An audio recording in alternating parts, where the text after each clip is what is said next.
34살 한 남성이 갑자기 사라졌습니다.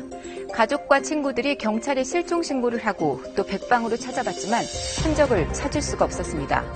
그런데 며칠 만에 실종 상태 남성이 숨진 채 발견됐습니다. 빛 독촉 때문에 잔인하게 살해됐다는데요. 그런데 범인을 잡은 건 경찰이 아닌 피해자들의 후배들이었습니다. 범인들 추궁에 자백을 받아내고 사체 유기 현장까지 알아내는 등 경찰 뺨치는 수사력을 보였다고 합니다. 사건의 전말을 자세히 취재했습니다. 부산의 한 모텔, 한 여성이 엘리베이터에서 내려 방으로 들어갑니다. 옆방에서 나온 남성은 복도를 한번 둘러봅니다. 잠시 뒤 같은 방에서 나오는 두 사람, 남자의 손엔 커다란 여행 가방이 들려 있습니다. 이들은 그대로 차를 타고 사라집니다. 전혀 없었어요. 손님 나가고 나서도 깨끗했어요. 그런데 남성이 든 가방에는 실종된 A씨의 시신이 들어있었습니다. 여행용 가방을 이용해서 훼손된 시신을 3개의 여행 가방에 나누어 담습니다.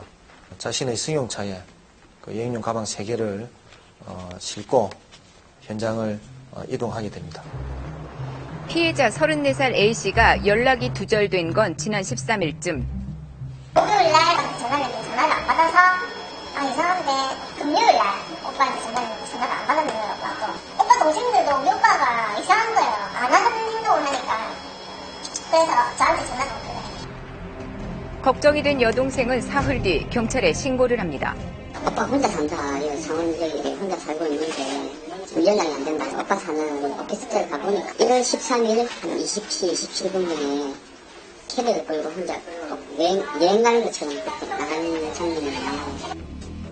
신고를 받은 경찰이 위치 추적을 해봤지만 별 성과가 없었습니다. 그러던 중 가족과 후배들이 피해자 A씨의 집안 곳곳을 살펴보다 녹음 파일을 발견했습니다. 컴퓨터를 확인하는데 노트북을 확인하는데 이제 휴대폰 들어가니까 이제 통화 음성 목록 파일이 몇 개 있었더라고요. 동관계로 이제 다툼이 있고 욕설이 오가고 이러니까 이거는 100%가 진짜 문제가 있는 부분이다 싶어서 그래 통화 내용 파일 제목이 피의자 이름이 적혀있더라고요. 수소문 끝에 후배 3명은 지난 18일 파일 속의 인물인 부동산 중개 보조 일을 하던 28살 김모 씨와 만나게 됐습니다. 그냥 다 왔으니까 이야기를 하니까 그거 내용을 해보니까 수십 명이고 한 개도 없고 80명만 있더라고요. 의심이 가더라고요. 메모장을 들어왔는데 누가 봐도 이제 살인 계획 같은 캐리어, 쓰레기 봉지, 세제, 주차장 CCTV 이런 내용이.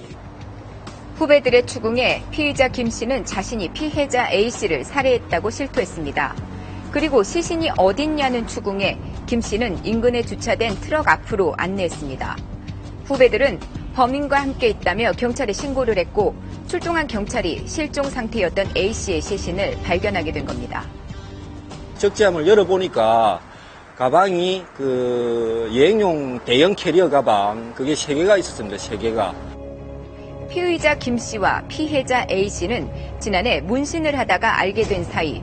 그런데 김 씨의 권유로 피해자 A 씨가 한 부동산 투자가 성공하면서부터 돈으로 인한 갈등이 시작됐습니다. 1억 5천이가 투자를 했는데 5천만 원인지 4천만 원 하여튼 이윤을 봤어요. 그래서 오빠가 그 사기꾼을 완전히 믿게 된 거예요. 김 씨는 또 다른 투자거리가 있다며 지난해 6월부터 수차례에 걸쳐 A 씨에게 2억 원을 빌렸습니다.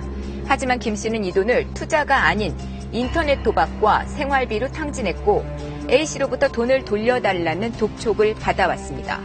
피해자가 이제 1월 중순까지 이 차용 금액을 모두 갚아라 이런 변제 독촉에 시달리자 뭔가 핑계거리를 만들기 위해서 서울의 부동산 투자업자가 부산에 내려오니까 같이 만나러 가자. 그리고 부산의 한 모텔에서 피의자는 빚 독촉에 시달려 거짓말을 했다 이렇게 실토를 합니다. 화가 난 피해자가 노발대발하자 피의자가 둔기를 휘둘러서 살해하게 된 겁니다. 피해자의 머리 부분을 한 10여에 가격을 하게 됩니다. 이 과정에서 빨리 병원에 후송하면 살릴 수도 있음에도 불구하고 장시간 방치함으로써 사망에 이르게 하였습니다. 살해 후 피의자 김 씨는 채팅 앱을 통해 알게 된 천모 씨에게 연락해 도움을 요청합니다. 물품들을 구입해서 시신을 훼손하고 시신을 은닉하기 위한 그런 과정을 거치게 됩니다. 시신을 가방에 담아 모텔을 빠져나온 피의자 김 씨는 천 씨와 헤어진 뒤 창원으로 돌아왔습니다. 그리고 중고 대포차를 구입해 여행용 가방들을 옮겨 담은 뒤 한적한 도로 주차장에 세워놓은 겁니다. 그러나 피해자 가족과 후배들의 끈질긴 추적으로 범행은 결국 세상에 드러나게 됐습니다. CCTV에 함께 등장한 천 씨도 지난 19일 부산에서 붙잡혀 조사를 받고 있습니다.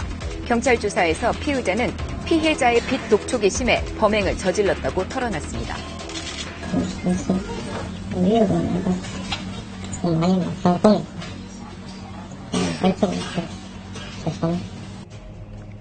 하지만 부산으로 유인한 것부터가 거짓이었고 사전에 범행 계획으로 추정되는 휴대전화 메모를 남긴 점, 또 둔기를 들고 다녔던 점 등으로 미뤄 경찰은 계획적 범행을 염두에 두고 집중 수사를 벌이고 있습니다. 작년 여름에 책상에 나온 못을 이렇게 바로 다치지 않게 하려고 사용한 망치라고 합니다. 그 망치를 갖다가 여행용 가방에 계속 보관하게 된 부분은 의문입니다. 경찰은 김 씨를 강도 살인과 사체 손괴 등의 혐의로 구속하고 천 씨도 사체 유기 혐의로 구속했습니다. 채무 외에 또 다른 살인 이유가 있었는지도 조사하고 있습니다.